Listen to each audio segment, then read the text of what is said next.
and welcome to a reading vlog. I am still sick. I'm filming this just after I finished my previous reading vlog. I'm still recovering. I feel like trash. If I'm recovering and it's cold outside, that means it's a good time for reading. So I'm currently reading Foundryside by Robert Jackson Bennett. After much circling around in my previous reading vlog, I have settled on reading this complicated sci-fi fantasy heist novel. In tandem with Foundryside, I also want to pick up a cozy fantasy because, like I said, it very much matches the weather outside. At the moment, it is deceptively sunny, but I promise you it is freezing out there, and I want to read this one. I got it from a publisher. It is Can't Spell Treason Without T, and it was one of my anticipated releases. It is a sapphic romance, so female-female romance, and it's about these women who want to retire and leave their jobs with the royal throne, I think with the Queen, and they're going to settle in this cozy life together, and they're struggling to cut ties with their old life. So this one and Foundryside are my priorities. I'm still finishing off my audiobook that I was reading in my previous vlog, which is The Final Strife, which is an epic fantasy about different colours of blood and a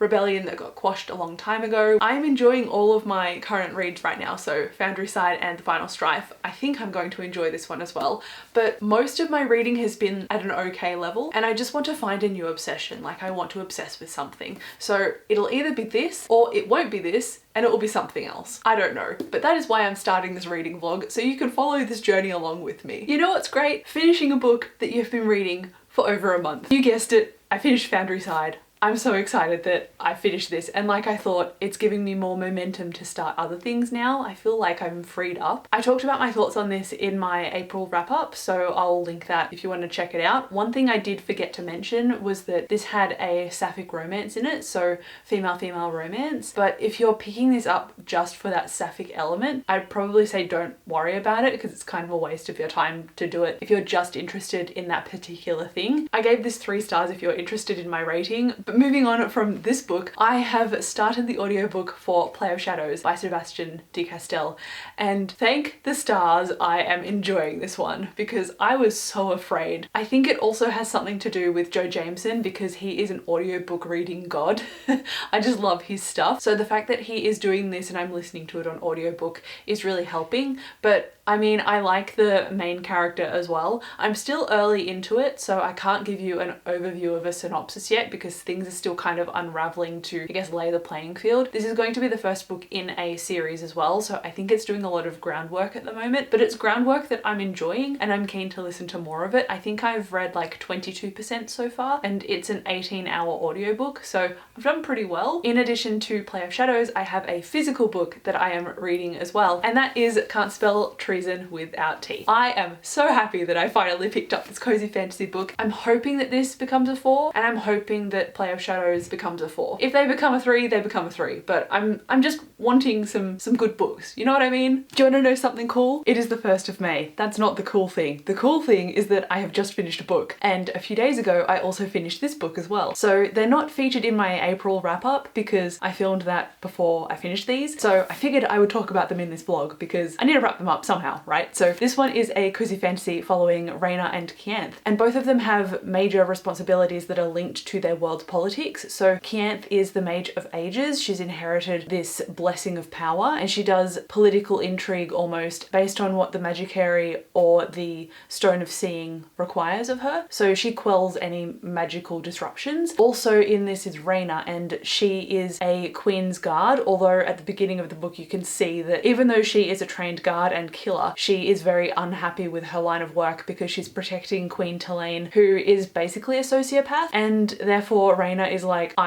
I'm out, like I'm gonna leave. And she manages to find a way to get away from everyone without them being able to find and follow her straight away. And that is where our story takes off, because secretly for the past 2 years, Rhaena and Kianth have been courting each other and they are together. And so they decide to run off and start a bookshop because Kianth loves books, and a tea shop combination because Rhaena loves tea. And while she's been trained as a guard this whole time, she's also been raised in this castle, and therefore the kitchen staff have also trained her in baking. So So she is an adept baker and tea maker, and so she's establishing this shop with Kian as a cozy icon of their dreams, basically. And this chronicles all of the characters in that town that they run into and their relationship and how it has grown, and also how they have grown as people. I like how they had a discussion about duty and almost trying to earn someone's trust based on your reactions or interactions. And I like the responsibility of starting this bookshop and how that influenced Kian's sense of stability as well, because she's like that sunshiny character and Raina is the black cat character who's very stoic. And I like seeing the grumpy sunshine relationship, even though, you know, Raina is not grumpy, but it was kind of in that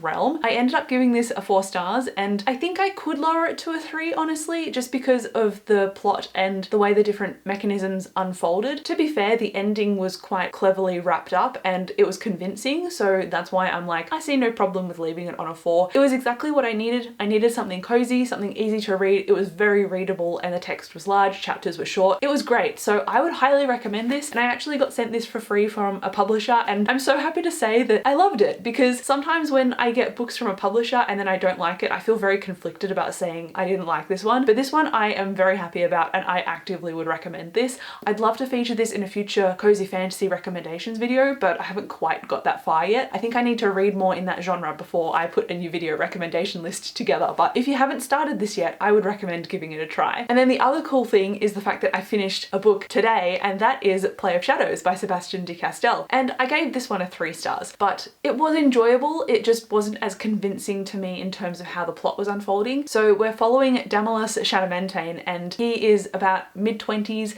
and he is the son of the Greatcoats. So I think his grandfather was a Greatcoat. I think his grandmother and grandfather were like the first Cantor and everything before Falkio. So it is removed from Falkio and that trio's story, but it's in the same world with the same references to the saints and everything. So you would definitely benefit from doing some pre-reading before starting this one, like I thought. There are a few characters that do pop up. But anyway, what did I think and why? The plot of this with a vixen set up to want to kill Damaris because he fled a duel and therefore he can't leave the city. Like, there was a threat to his life, but then he also was involved in political intrigue because he was tasked by the Duke to put on this play, and this play has significant ramifications for a political unrest situation. So while there was interesting politics, I feel like they didn't really flourish because Sebastian de Castell really limited himself with Damaris's or Damalus's ability to reenact the past. He's got this Baldati ability, which is like a traveling storyteller ability, and he can kind of see into the past. So it's kind of magic. He therefore had to perform a magical ritual to tap into this past. So because there was that limitation on his ability, he had to be in a play to do it. So throughout the book, they were putting on constant plays, even though their lives were threatened and people were dying left, right, and center. So it felt like I very much would have loved if they could have gone on the road on like a quest, but this was a very contained quest that it felt like it needed to spread its wings to me, and then it kind of couldn't. And I think I potentially would continue reading it based on the ending of the book, but I just wish I gave it a higher rating. I really wanted it to be a 4, and I think I ended up finishing this because Joe Jameson is a fantastic audiobook narrator and he is so immersive. And he also did the audiobooks for the Greatcoats Quartet. So I think I would say yes, read the quartet, but if you want to stop at the quartet, I wouldn't rant and rave about you needing to read Play of Shadows. I think it's okay, but yeah, it's really not what it could have been. To be fair, the relationships in it were stronger than what I read of the Malevolent Seven, so it does have that tightening foundation for the plot to work, but it just wasn't as convincing in terms of the delivery of the intent of the politics and the conspiracies and everything behind it. So yeah, I'm kind of disappointed, but I'm also really just happy that I finished a book on the 1st of the month. Feels very gratifying for some reason. And what do I read next? I don't know. Well, I mean, I do technically know, but in terms of a long form read, I've got no idea. In my last vlog, I got this from Marie, who is amazing. This is the next volume of Fence, and I haven't opened it yet because it's supposed to be a birthday present and it's not quite my birthday yet. I am probably going to open it though today or tomorrow because I want to finish another book. I also got the library book for Binti, an audiobook as well, which is a sci-fi novella. So finishing this and then finishing Binti, I'm assuming if I continue reading it, will mean that my reading tally is way up early on in May, which is very motivating to feel. I've also started Atomic Habits on audiobook, so that's that's a pretty quick self-help book as well, about building habits in order to create better systems in your life and then achieve the goals you want to achieve, which I'm a fan of. I like it so far. But yeah, this one and then the two shorter audios I've got doesn't really answer my question of what is a longer form book that I feel like reading right now, and I've only really got two on my TBR at the moment. Ignoring my Kindle because I don't really feel like I'm in the mood to pick up my Kindle, I've got this romance book, which is a fake dating situation, and then I've also got City of Blades, which is the sequel to City of Stairs. And I gave City of Stairs 5 stars and I liked it, but I just finished Foundry Side, which I talked about in my April wrap up, and I feel like I need a break from this author's writing style. Not in any negative way, just in like a brain declutter kind of way. So maybe my next read should be this. Maybe I should try a chapter and see if I feel like it, and then if not, I'll start something else. Reading for me is more chaotic than I thought it would be. Maybe I should refer to my May and June to be read video to see what else I kind of had on the cards. I don't know if that's going to help me though. Maybe I'll just go for Way of Kings if neither of these tickle my fancy. I feel, like I said, very chaotic, but at least I've finished some stuff, which is an achievement. So it's been a few days. Apart from the panic, which I am personally experiencing, we're going on our honeymoon soon, and I thought I'd have a lot more sorted before we go, but it feels like it's going to be a last minute, you know, paving the road as the train goes kind of situation, but that's okay. You know, we're surviving. I've also read a bunch of stuff, and they were mostly short books. So I ended up finishing Atomic Habits by James Clear, which was fantastic. I don't rate non-fiction books, especially self-help, but I would recommend this one. It had a lot of different strategies linked with behavioral psychology, and it showed you how we behave in our own routines, and it told you how to break bad habits and increase better habits. And some of the things I took away from it was habit stacking and a gateway habit. So habit stacking is something we probably do like automatically, in the sense that in the morning or at nighttime we have a morning or evening routine, and so we stack different things or different tasks on the back of each other because that is what we do, and then we go to bed. And then a gateway routine would be something you'd build a new habit into. So for example, if I want to read more because I want to read more physical books, when I've got a bigger TBR pile, so to do that, I would say I'm going to read for 1 minute on the couch after dinner. And then I'd sit down on the couch and read that page. And you might think a page is not really worthwhile, but it's not necessarily about the amount that you're reading, it's about carving out time in your specific routine to sit down and make that action happen.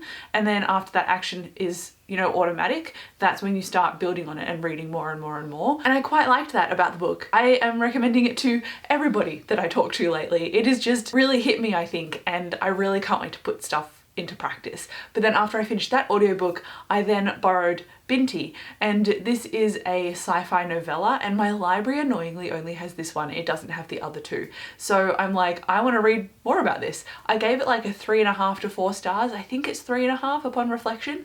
And this one follows Binti, our protagonist, who is from a small part of society with her particular clan, and nobody of her race has gone to this university before. So she is the first one on this new path, and the culture she's from, they don't have access to a lot of water, so she makes this special mixture and they wash using like a particular clay or mud. So she's got that all through her hair and everything, and it marks her very visually as being different. And she's got this ability too where she can control her breathing and understand the mechanisms and mathematics of different interweaving patterns of things around her. So it's almost like a magic system, I guess. And I found that fascinating. It was also a first contact with aliens story, almost, with dire consequences. So this book really fit a lot into it because it was very short. And I was like, okay, well, that kind of messed a little bit with the pace for me personally, and it felt like an interaction towards the end of the novella. I was like, why are you guys almost not united, but more allies than you were? It seemed a little bit fast to me, but culturally from their side, it kind of made sense. I think it was just a personal like, oh, okay, I've noticed that situation, rather than it being like actively a bad or good thing. So yeah, like I said, 3.5 stars. I enjoyed this one and I want to continue, but my library doesn't have the rest of them. So when I get back to Audible, will I spend a credit on something that's like 4 hours that takes me 2 hours to read? I'm not sure. I do plan on continuing at some point if I can locate the audiobooks. And then after that one, I ended up opening my package and I finally read volume 6 of Fence, the graphic novel series that I'm loving. And this built more on characters of Nicholas and Seiji, which I love. love their budding friendship, rivalry relationship. It's so cute. And I love seeing a bit more of the timeline and backstory behind Nicholas in this story. I also liked seeing Aiden, one of our other side characters, starting to develop too. The yearning in this graphic novel is so strong.